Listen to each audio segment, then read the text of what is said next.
In this next posture, we stand with the feet shoulder width and a half.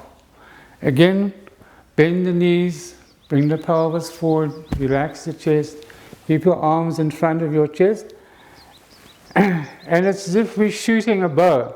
So we're going to keep the hands lined up in front of the chest, bend the knees, sink slightly, and breathe in, push out, and pull back. And look at the back of the outstretched hand. Hold it for a few seconds and change. Then we do the same thing on the other side. Sink, breathe in, push out, pull back, look at the back of the hand. And we're going to do this 8 times. So that counts as 1.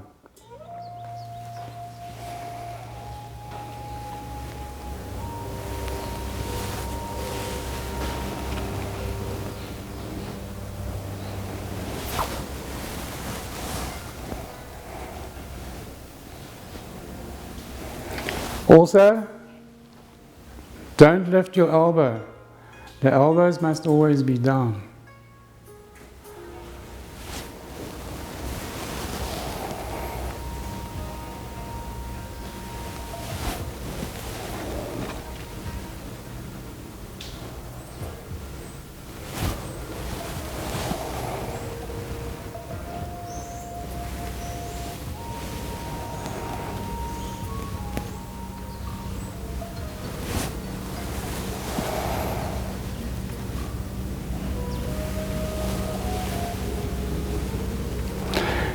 When doing these exercises, we must relax, but concentrate.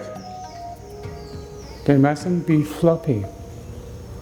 So there's a little bit of muscle required to start with, but not too much, just to keep the whole structure firm.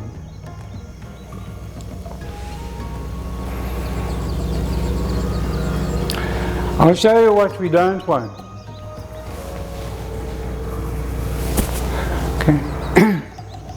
This has no structure. From the side,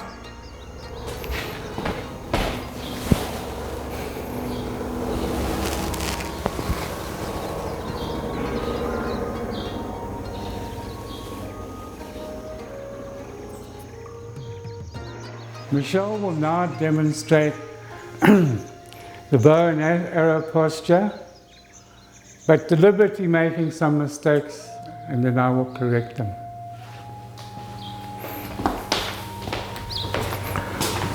Okay.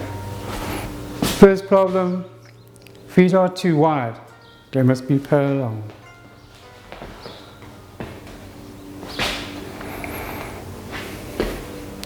Second problem, locking the elbow and lifting the elbow. Okay? Strictly speaking, this hand should come on the outside.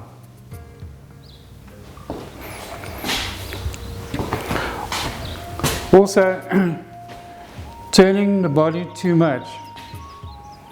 Sink the chest, bring the arms in front of the body, but don't turn into it, and don't lean to one side.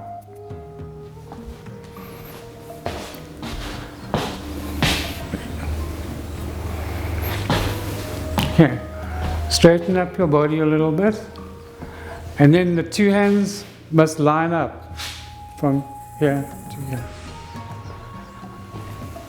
One more. Okay, this hand should come on the outside. Okay, relax and sink the chest a little bit more. Yes, like that, good. And then the hand must be pulled back. It mustn't be like this. Both hands. Okay, good.